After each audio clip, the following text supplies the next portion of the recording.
नमस्कार। Gurugram degree college में आपका एक बार फिर स्वागत है। आज हम जो हमारा टॉपिक रहेगा वो रहेगी न्याय की अवधारणा। न्याय की अवधारणा में हम मुख्य रूप से अरस्तु, प्लेटो, ठीक है, रॉल्स और नोजिक,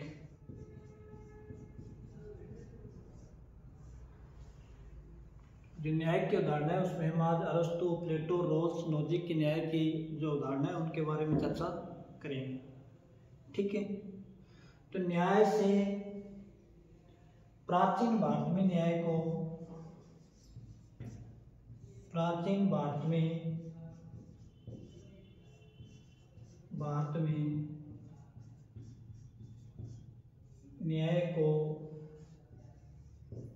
धर्म तुल्य माना गया था। धर्म तुल्य यानी जो व्यक्ति अपने धर्म के अकॉर्डिंग कार्य करेगा वो न्यायपाई है। ऐसी प्राचीन जो हमारी वर्ण व्यवस्था उसमें संबंधित था, यानी धर्म के अकॉर्डिंग जो कार्य करे वो न्यायपुरी है। ठीक है, अगर प्राचीन हम यूनान की बात करें,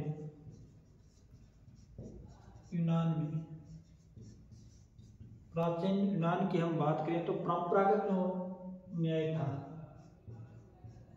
परंपरागत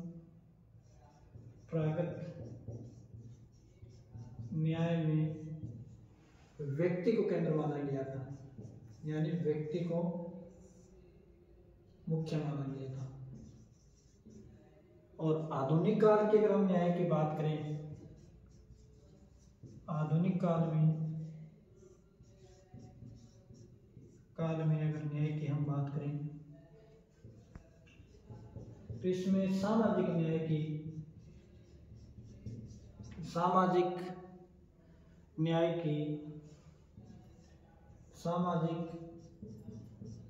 की अवधारणा पर बल दिया जाता है।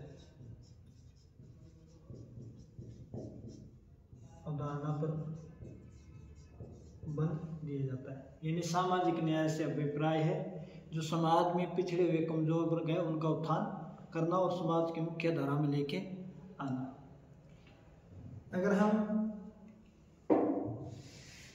जो प्लेटो की अगर हम चर्चा करें,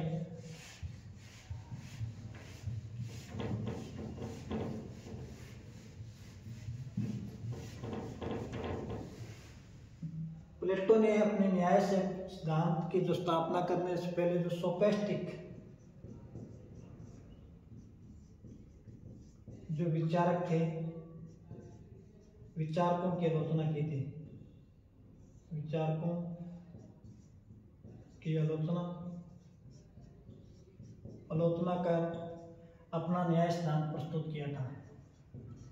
अपना जो न्याय सिद्धांत प्रस्तुत किया था। प्लेटो ने अपनी एक रचना लिखी थी, रिपब्लिक।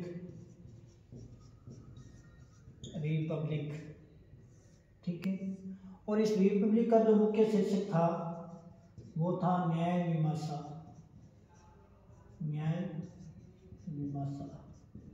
ठीक है,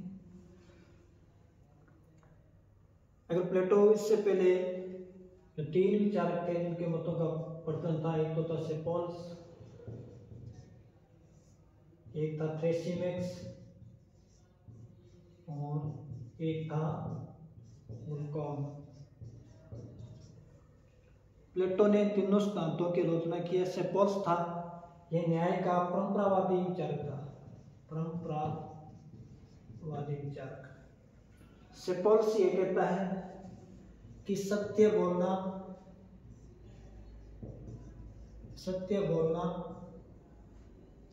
सेपोल्स ये कहता है कि सत्य बोलना ऋण चुकाना ही न्याय है। थ्रेसिमेक्स था तो यथार्थवादी विचारक था। ये कहते हैं न्याय शक्तिशाली का हित है। वुल्कॉन ये बोलता है कि न्याय भय का शिष्य है। तीनों विचारकों मत का खंडन करते हुए प्लेटो अपना न्याय सिद्धांत देता है। एक रचना लिखता है रिपब्लिक, जिसमें मुख्य रूप से दार्शनिक रचना है, जिसमें दार्शनिक राजा की अवधारणा को प्रतिपादन किया गया है और इसका जो मुख्य शीर्षक है वो न्याय मीमांसा है। प्लेटो ने अपने न्याय सिद्धांत में मुख्य रूप से व्यक्ति के कर्तव्यों पर बल दिया है। ठीक है,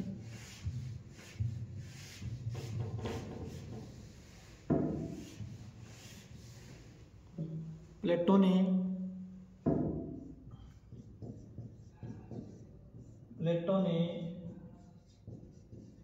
अपने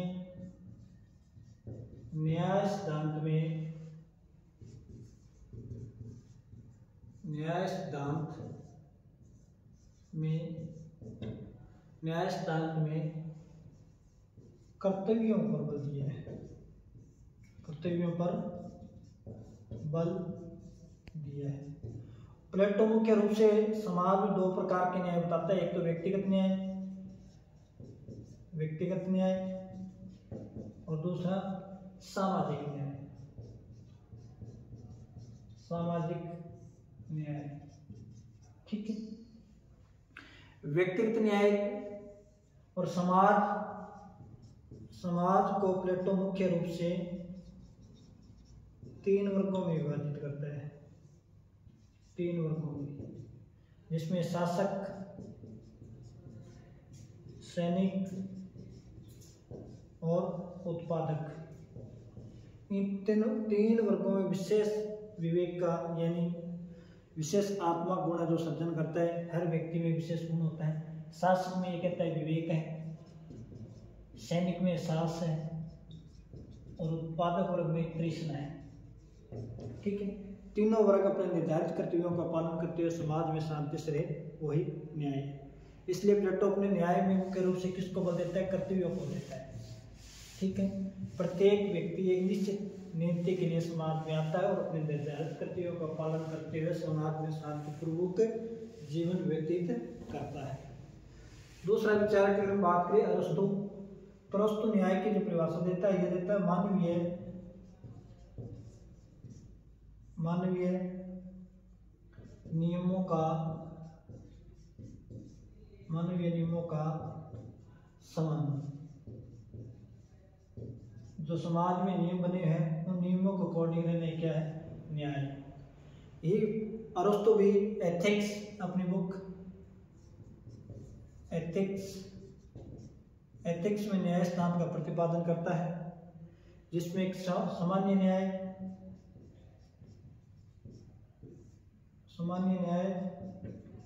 और विशेष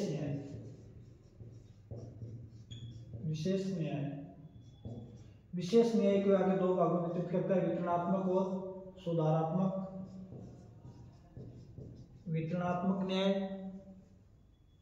वितरणात्मक और सुधारात्मक। ठीक है, वितरणात्मक जो न्याय सिद्धांत है, सामान्य न्याय का मतलब प्रत्येक व्यक्ति समाज के नियमों का पालन करते हुए सामान्य रूप से समाज में शांतिपूर्वक जीवन व्यतीत करेगा। विशेष न्याय वितरणात्मक होता है, जो मुख्य रूप से विधायिका के विचार क्षेत्र से संबंधित है, जिसमें जो वेतन का सूत्र है वो अंकगणित है, रेखागणित, जिसमें जिस अनुपात में आपको राज्य की सहायता की है, जिस अनुपात में आपने राज्य कार्य में भागीदारी की है, उसी अनुपात में आपको पद प्रतिष्ठा अवसर उपलब्ध होगा। वितरणात्मक न्याय का मतलब ये नहीं है कि सबके साथ एक जैसा व्यवहार किया जाए, समानों के साथ समान और असमानों के साथ असमान व्यवहार किया जाए। सुधारात्मक न्याय यह मुख्य रूप से न्यायपालिका का विचार क्षेत्र है, जिसमें क्षतिपूर्ति के रूप में न्याय की भरपाई की जाती है। जिस अनुपात में व्यक्ति का नुकसान हो उसी अकॉर्डिंग इसकी भरपाई की जाएगी। ठीक है, ये तो थे जो मुख्य रूप से नैतिक न्याय पर बल देने वाले विचारक प्लेटो, अरस्तु। तीसरा विचारक है रॉल्स। ठीक है,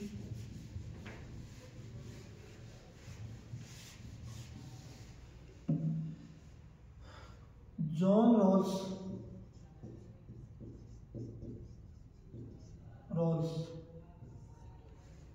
सबसे विस्तृत अपना न्याय का सिद्धांत देता है। जॉन रॉल्स का जन्म की अगर हम बात करें तो अमेरिका में हुआ था,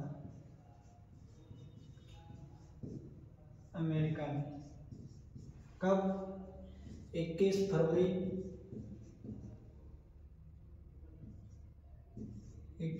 1921 में।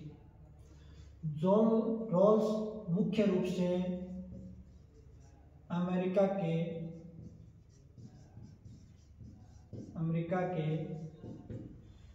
उदार समतावादी विचारक हैं। उदार समतावादी विचारक हैं। इनने अपने जो न्याय सिद्धांत की पृष्ठभूमि है वो मुख्य रूप से अमेरिका से प्रभावित है। जो 1950 और 60 के दशक में अमेरिका में चले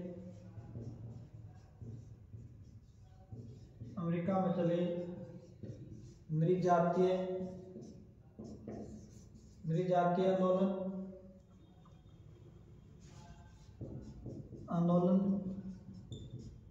और वियतनाम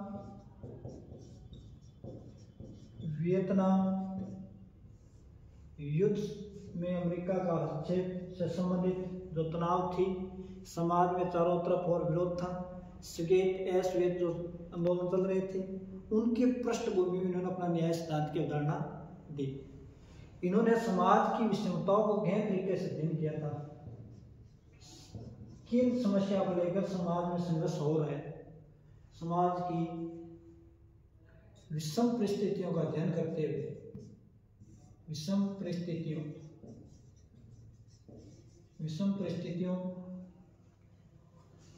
परिस्थितियों का अध्ययन करते हुए उन्होंने 1950 में लिखना शुरू किया और सर्वप्रथम एक जर्नल लिखा 1957 में, निष्पक्षता के रूप में न्याय। एक न्याय निष्पक्षता के रूप में न्याय ऐसा होना चाहिए जिसमें किसी का पक्ष शामिल न हो और सभी समाज में सभी व्यक्तियों इक्वल समान रूप से लागू हो, जिसमें कोई भी व्यक्ति अपने को दूसरे से हीन या ताकतवर न महसूस किए। ठीक है। फिर उन्होंने इसी के क्रम में आगे 1973 में अपनी एक पुस्तक लिखी थी, ए थ्योरी ऑफ जस्टिस, 1971 में जो यूएसए में प्रकाशित हुई थी। अपने न्याय सिद्धांत की रूपरेखा देने से पहले जॉन रॉल्स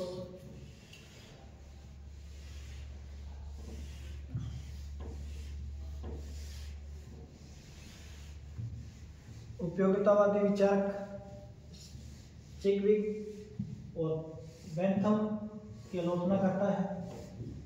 ठीक है। और अंतःप्रज्ञावादी एलन जी.डी. मूर आदि विचारकों की आलोचना करता है। अपने न्याय सिद्धांत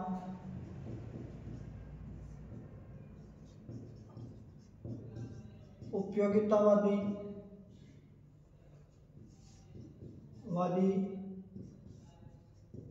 विचारकों की आलोचना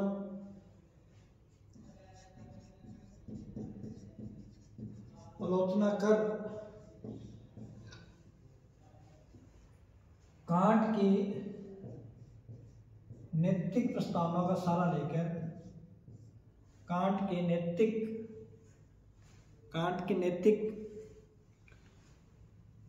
की जो नैतिक प्रस्तावनाएं हैं उनको सहारा लेकर उसने अपना न्याय सिद्धांत प्रतिपादित किया है। किसके विकल्प के रूप में? उपयोगितावादी है क्या?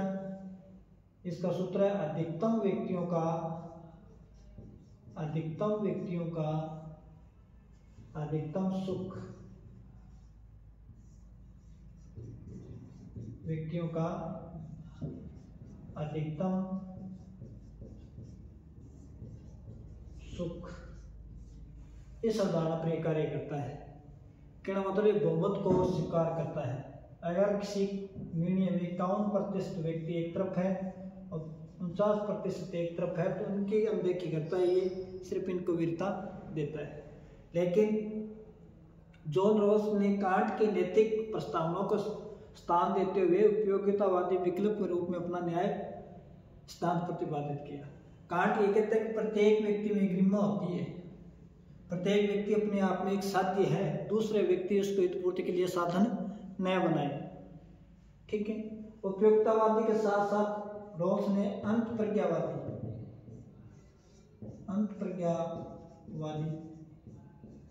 वादियों की आलोचना की। अंतप्रज्ञा ब्रायन बेरी, J.D. मूर, मेलोवेस्की आदि विचारक हैं। ठीक है। अब अपने न्याय सिद्धांत की स्थापना निष्पक्षता के रूप में करने से पहले रॉल्स जो न्याय के संदर्भ में अपना एक सामाजिक समझौते सिद्धांत को प्रतिपादित करता है। रॉल्स कहते हैं न्याय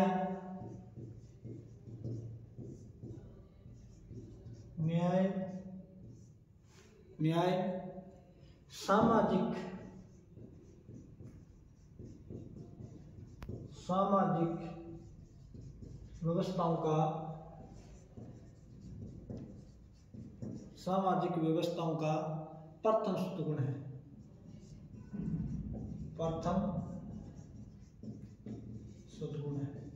ठीक है।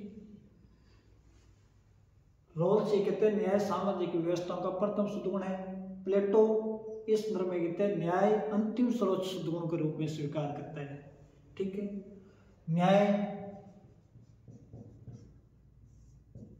न्याय को एक मानक के रूप में स्वीकार करता है, न्याय के मूल्य के रूप में।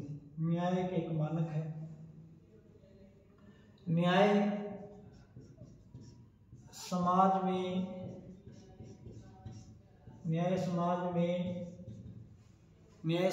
में सहयोगात्मक चेष्टा है।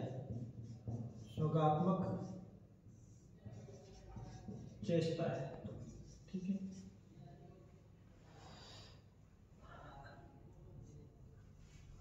न्याय सामाजिक संस्थाओं को प्रथम सद्गुण के रूप में स्वीकार करता है रॉल्स।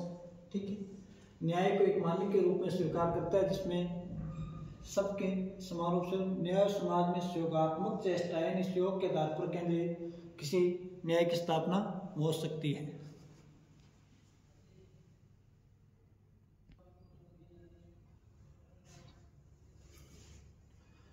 रॉल्स अपने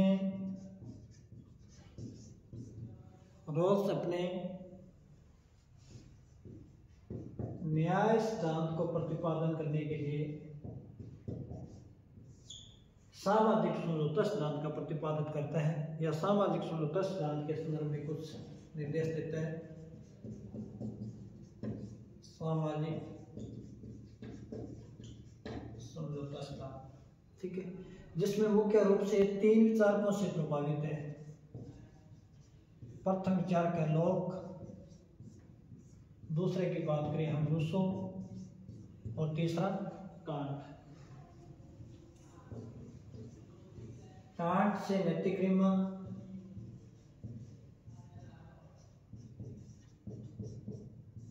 रूसो का दृष्टिकोण सामान्य इच्छा,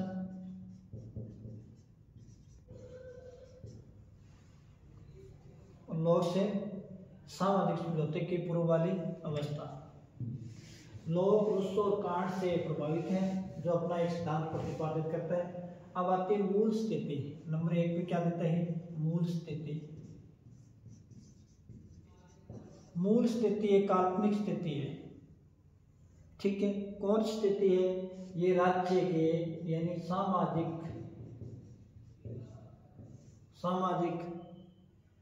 समझौते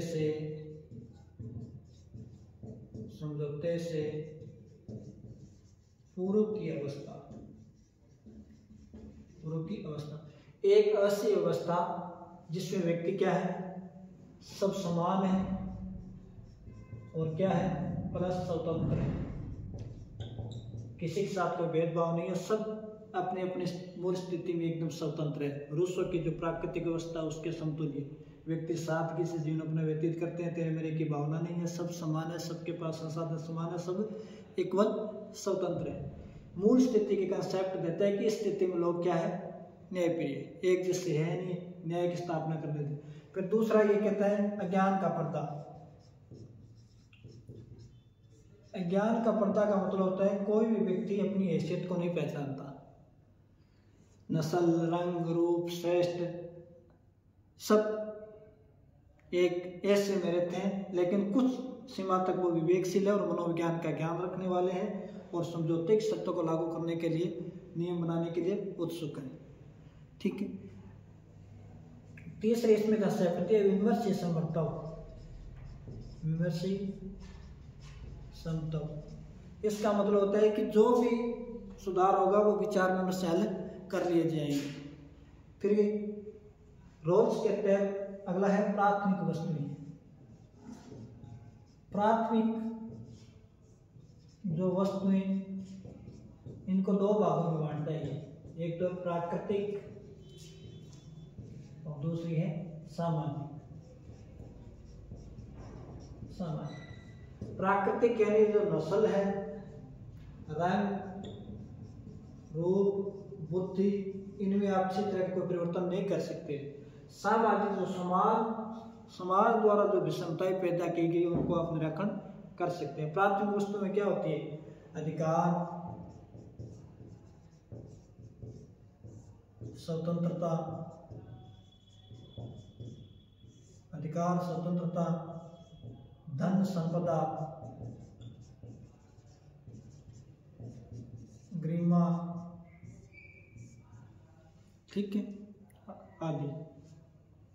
इसलिए रोज से कहते हैं न्याय की जो मुख्य समस्या प्राथमिक वस्तुओं के वितरण की समस्या है। फिर वे न्याय के संदर्भ में अपने दो सिद्धांत देता है, एक तो समान स्वतंत्रता का सिद्धांत, समान स्वतंत्रता का जिसका मुख्य रूप से नागरिक और राजनीतिक स्वतंत्रता से है। ठीक है, प्रत्येक व्यक्ति को समान रूप से लागू होना चाहिए। दूसरा देता है आर्थिक और सामाजिक विषमताओं का सिद्धांत। इसमें दो कंसेप्ट देता है, भेदमूलक सिद्धांत, न्यूनतम स्थिति वालों को अधिकतम लाभ और अवसर की समानता सबके लिए खुले। ठीक है।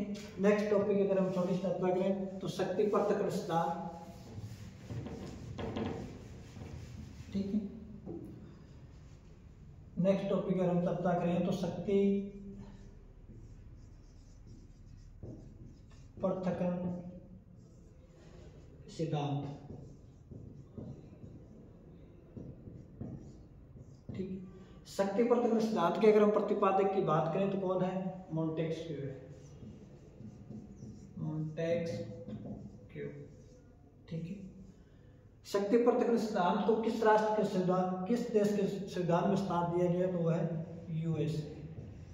ठीक है, शक्ति पृथक्करण सिद्धांत का जो मूल कंसेप्ट है वो क्या है, व्यक्तिगत स्वतंत्रता है, व्यक्तिगत स्वतंत्रता है। ठीक है, अमेरिका में इस विचार के समर्थन की बात करें तो कौन है, मेडिसन है। मेडिसन ये कहता है कि सरकार के जो तीनों अंग हैं, कार्यपालिका, व्यवस्थापिका, न्यायपालिका, अगर तीनों अंग जो नियम बनाने और कार्य करने शक्ति एक ही व्यक्ति के हाथों में केंद्रित हो तो वह व्यक्तिगत स्वतंत्रता संभव नहीं है। ऐसा मोंटेस्क्यू को मानना है, जिसने ये कहा कि जहाँ सरकार के तीनों अंग हैं जो एक दूसरे से स्वतंत्र हो तो वह व्यक्तिगत स्वतंत्रता की संभावना उतनी अधिक रहती है। मोंटेस्क्यू जो अपना शक्ति पृथक्करण सिद्धांत देता है वो 1726 में ब्रिटेन की यात्रा करता है, लेकिन वहाँ शक्ति पृथक्करण सिद्धांत वाक्य में नहीं था, क्योंकि वहाँ कौन सी व्यवस्था थी, संसदीय व्यवस्था थी। और संसदीय प्रणाली में क्या होता है, शक्ति संलयन होता है, न्याय की शक्ति पृथक्करण। शक्ति पृथक्करण किस व्यवस्था की विशेषता है, अध्यक्षात्मक है। किसकी, अध्यक्षात्मक शासन व्यवस्था की। ठीक है, फिर अपने कुछ spirit of laws, spirit of laws. ठीक है, कब प्रकाशित हुई थी, 1748 में, जिसने उन्हें शक्ति पृथक्करण सिद्धांत को प्रतिपादित किया था। ठीक है, इसमें सरकार जवाब दे रही थी सरकार निरंकुश नहीं हो सकती, एक अंक का दोष पर नियंत्रण संभव होता है। ठीक है, तो शक्ति पर ठिकाना वो मोन्टेस्क्यू के द्वारा दिए गए सिद्धांत हैं जो मुख्य रूप से अमेरिका की जो शासन व्यवस्था संबंधित है। अमेरिका में मेडिसिन इसके समर्थक थे। ठीक है, और जो शक्ति पर सिद्धांत से संबंधित व्यवस्था है वो अधीक्षात्मक शासन प्रणाली। जय हिंद, जय भारत।